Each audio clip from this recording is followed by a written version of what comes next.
નમસ્કાર દર્શક મિત્રો, આપ જોઈ રહ્યા છો રાજકોટ ટાઈમ। આજે ગુજરાત સહિત સમગ્ર સૌરાષ્ટ્રમાં વરસાદનો માહોલ જામ્યો છે। ત્યારે વાત કરીએ સુરેન્દ્રનગર જિલ્લામાં સતત વરસી રહેલા ભારે વરસાદની અસર હવે સરકારી કચેરીઓ સુધી પહોંચી છે।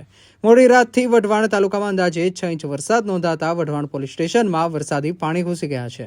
પોલીસ મથકના પરિસરમાં પાણી ભરાતા કામગીરી પર પણ અસર જોવા મળી રહી છે। ભારે વરસાદને કારણે અનેક નીચાણવાળા વિસ્તારોમાં પાણી ભરાવાની સ્થિતિ સર્જાઈ છે। તંત્ર દ્વારા પાણીના નિકાલ માટે કામગીરી હાથ ધરવામાં આવી છે। જિલ્લામાં વરસાદી પરિસ્થિતિ પર સતત નજર રાખી જરૂરી પગલાં લેવામાં આવી રહ્યા છે। રાજકોટ શહેરમાં ફરી એકવાર મેઘરાજાએ જોરદાર બેટિંગ શરૂ કરી છે। શહેરના અનેક વિસ્તારોમાં ધોધમાર વરસાદ વરસતા જનજીવન પર અસર જોવા મળી રહી છે। સવારથી અત્યાર સુધીમાં રાજકોટમાં અંદાજે 2 ઇંચ વરસાદ નોંધાયો છે। ભારે વરસાદને કારણે કેટલાક વિસ્તારોમાં પાણી ભરાવાની સ્થિતિ પણ સર્જાઈ છે।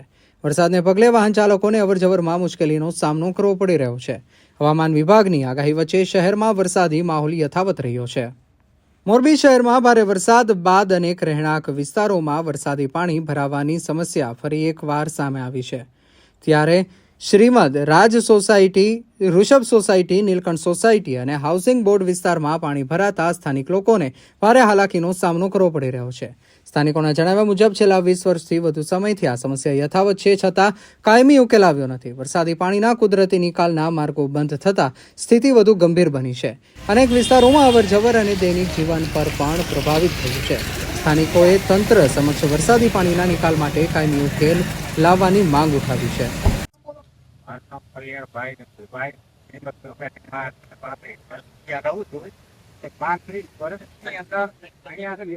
સોસાયટીની અંદર કોઈ પણ જાતનો મ્યુનિસિપાલિટીનો કોઈ સુધારો છે નહીં, બરોબર।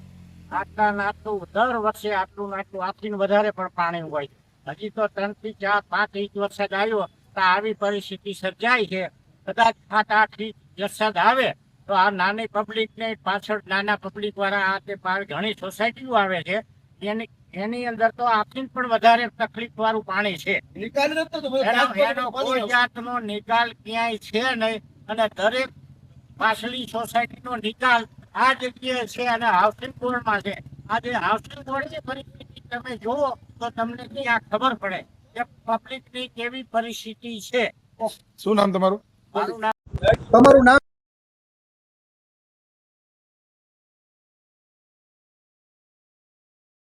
હું મહારાષ્ટ્રનો છું। મારે અહીંયા 30 વર્ષ થઈ ગયા। ત્યારે અહીંયા હું આવ્યું વરસાદમાં, ત્યારે અહીંયા નિકાલ થતું જ નથી, પાણી ભરાય એક અહીંયા અને એક આપણે ઋષભમાં। આટલું પાણી ઋષિકેશ સ્કૂલમાં તો કમર એટલું પાણી થઈ જાય, કંઈ નિકાલ થતું જ નથી, બરોબર। નગર જિલ્લામાં ભારે વરસાદ વચ્ચે વઢવાણ તાલુકાના નાના કેરાળા ગામે સફળ રેસ્ક્યુ ઓપરેશન હાથ ધરાયું છે।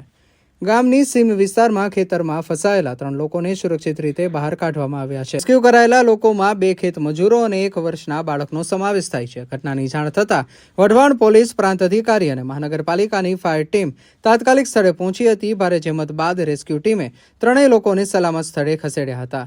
હાલ તમામ લોકો સુરક્ષિત હોવાનું તંત્રએ જણાવ્યું છે। ત્યારે આવા જ વધુ સમાચારો માટે આજે જ અમારા પેજને લાઇક કરો, શેર કરો, સબસ્ક્રાઇબ કરો અને ફોલો